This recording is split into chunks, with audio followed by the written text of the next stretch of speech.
महागठबंधन से जुड़ी हुई और ये खबर जो है लगातार एक ही तरीके से बनी हुई, यानी कि महागठबंधन का कंफ्यूजन लगातार बना हुआ है। पहले चरण का नामांकन खत्म हो गया है, दूसरे चरण के नामांकन की अगर बात करें तो अंतिम दौर चल रहा है, लेकिन सीटों की संख्या का खुलासा अब तक महागठबंधन की तरफ से नहीं किया गया है और बिना फॉर्मूले के महागठबंधन के प्रत्याशी मैदान में उतारे जा रहे हैं। आरजेडी कांग्रेस के बीच सीटों की स्थिति स्पष्ट नहीं हो पाई है।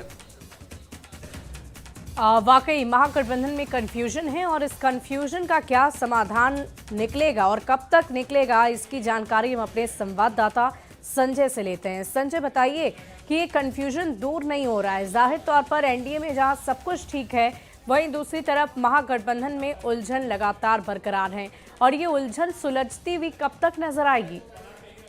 देखिए, फर्स्ट फेज के नामांकन की प्रक्रिया पूरी हो चुकी है और जो तस्वीर सामने आई है उसमें साफ तौर पर यह स्पष्ट तौर पर झलक रहा है कि महागठबंधन के अंदर कुछ भी ठीक नहीं है।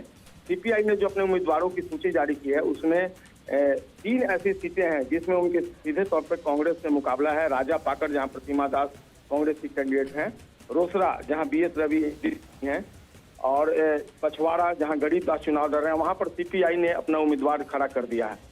तो ऐसे में आप अंदाजा लगा सकती हैं। आरजेडी को लेकर भी तमाम ऐसी बातें सामने आई हैं।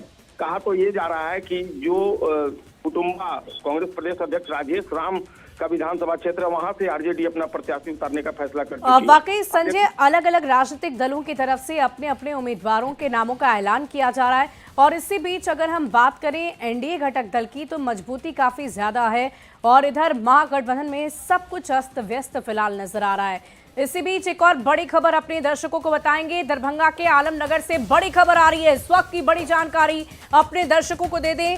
आलमनगर में अजीबोगरीब स्थिति बनी हुई है। क्या स्थिति बनी हुई है, जानिए। एक ही उम्मीदवार का 2 सिंबल से नामांकन हो गया है। क्या स्थिति है? एक ही उम्मीदवार का 2 सिंबल से वहां पर उसकी स्थिति बनी हुई है। ऐसी आलमनगर सीट की हम बात कर रहे थे, जहां पर अजीबोगरीब स्थिति, एक ही उम्मीदवार का 2 सिंबल से नामांकन। महागठबंधन में सीट बंटवारे का कैसा हाल है वो हम आपको बता रहे हैं। राजद और वीआईपी दोनों से एक ही उम्मीदवार ने नामांकन कर दिया है और आपको बता दें कि दोनों पार्टियों ने नवीन निषाद को अपना अपना सिंबल दे दिया है। तो ऐसा कैसे हो रहा है, इसके लिए हम जानेंगे न्यूज़ 18 संवाददाता से। संजय हमारे साथ लगातार बने हुए हैं। संजय, ये क्या स्थिति बनी हुई है? ये 2 पार्टियां हैं घटक दल में भी और दोनों ही पार्टी ने एक ही व्यक्ति को सिंबल दे दिया है, ऐसा कैसे हो रहा है?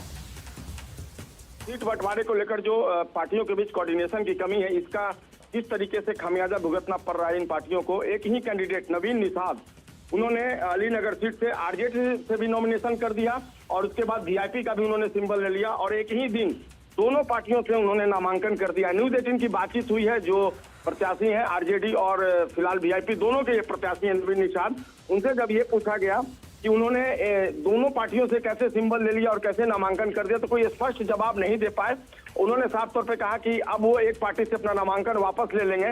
लेकिन देखिए कैसी अजीबोगरीब स्थिति और कैसी अजीबोगरीब राजनीति महागठबंधन के अंदर चल रही है। शायद ये पहला मौका है जब एक ही कैंडिडेट ने एक ही विधानसभा क्षेत्र से 2 अलग अलग पार्टियों का सिंबल लेकर वाकई संजय, क्या ऐसी स्थिति हो सकती है? क्या एक ही उम्मीदवार 2 अलग अलग पार्टियों के सिंबल पर चुनावी रणभूमि में उतर सकता है क्या, या उसे हर हाल में एक सिंबल वापस करना होगा एक पार्टी की तरफ से जो दिया गया है, यह अनिवार्य है? जी बिल्कुल। नवीन निषाद ने न्यूज़ 18 को बताया है कि वो वीआईपी के नेता रहे हैं, वीआईपी के कार्यकर्ता रहे हैं, तो ऐसे में वो आरजेडी का जो सिंबल है वो वापस कर देंगे और आरजेडी से विड्रॉ कर लेंगे। लेकिन चलिए, बहुत बहुत शुक्रिया संजय हमारे साथ जुड़ने के लिए। नजर बनाए रखें इस पूरी खबर पर आप और बढ़ते आगे। महागठबंधन में अब भी कई सीटों पर पेच फंसा हुआ है। 2 सहयोगी दल ने अपने अपने उम्मीदवार उतार दिए हैं। कहां कहां फ्रेंडली फाइट वाली स्थिति बन रही है, आइए आपको सबसे पहले बताते हैं। और देखिए, सबसे पहले हम बछवाड़ा की बात करेंगे, जहां कांग्रेस ने अपने प्रत्याशी शिव प्रकाश गरीब दास को उतारा। तो इधर अगर हम बात करें, सीपीआई माले यानी कि अवधेश राय को वहां से उम्मीदवार बनाया। और देखिए, ये दोनों ही पार्टी एक ही गठबंधन में है, तो ये फ्रेंडली फाइट की स्थिति बन रही है।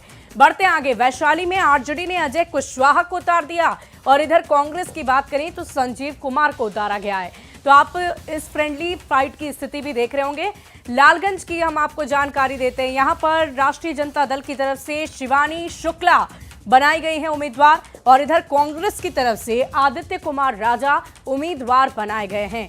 और इसके अलावा रोसड़ा की बात कर लेते हैं। लक्ष्मण पासवान बनाए गए हैं माले की तरफ से प्रत्याशी और कांग्रेस की तरफ से ब्रज किशोर रवि को उम्मीदवार बनाया गया है। तो ये फ्रेंडली फाइट, महागठबंधन आपस में ही टकराव कर रही है।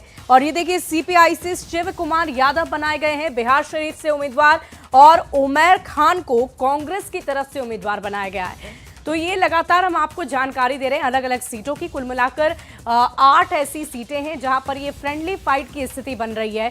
और राजा पाकड़ की बात कर लेते हैं। कांग्रेस से प्रतिमा दास है, सीपीआई से मोहित पासवान है। तो आप इस स्थिति को देखिए और समझिए कि ये जो 8 सीटें हैं ये महागठबंधन में गांठ की स्थिति को साफ तौर पर दिखा रही है। कहीं से भी कोई कंफ्यूजन नहीं नजर आ रहा है। 60 गांठ बेहतर नहीं है महागठबंधन की। और देखिए, आरजेडी से अफजल अली, यहाँ गौड़ा बौराम सीट की भी बात कर लेते हैं, संतोष सहनी विकासशील इंसान पार्टी से। और अभी जो हम आपको जानकारी दे रहे थे दरभंगा के अलीनगर सीट की, वहां तो स्थिति अजीबोगरीब ही हो गई है जो हमने आपको बताई। तारापुर की बात करते हैं, राष्ट्रीय जनता दल से अरुण कुमार हैं और सकल देव बिंद विकासशील इंसान पार्टी की तरफ से उम्मीदवार बनाए गए हैं।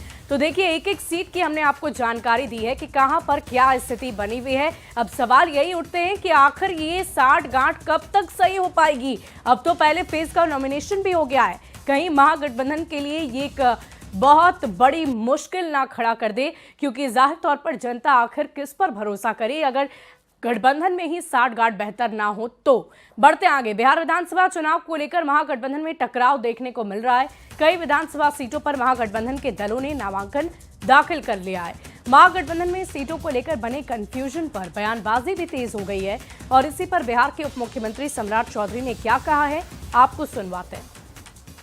पूरा बिहार कंफ्यूज है कि महागठबंधन कर क्या रहा है। आपस में ही लड़ रहा है, आपस में ही एक ही सीटों पे दोनों उम्मीदवार घोषित कर रहे हैं। तो बिहार की जनता तय करेगी।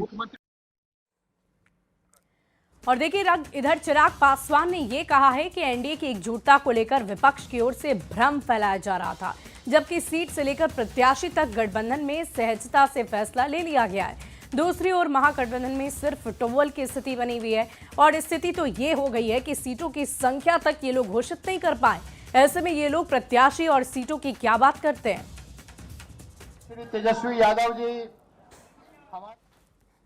हम लोग जितना भ्रम फैलाया जा रहा था एनडीए को लेकर, और मैंने इस बात को कहा था कि एनडीए में बहुत सहजता से, बहुत एमिकेबली सारी बातों का फैसला, निर्णय हो जाएगा। भले वो सीटों की संख्या की बात हो, सीटों के चयन की बात हो, प्रत्याशी तय करने की बात हो, समय रहते हर एक चीज एनडीए तमाम नेताओं, 5 दलों के द्वारा तय कर ली गई। पर वहीं ताज्जुब इस बात का, और मुझे लगता है कि शायद ना के बराबर कोई और दूसरा ऐसा उदाहरण इससे पहले के किसी और चुनाव में होगा, जहां पे पहले चरण का नामांकन समाप्त हो जाता है और दूसरे गठबंधन के द्वारा सीटों की के चयन तो बहुत दूर की बात है, संख्या तक की घोषणा नहीं हो पाती है। ये दर्शाता है कि किस तरीके का सरफुटव्वल महागठबंधन के भीतर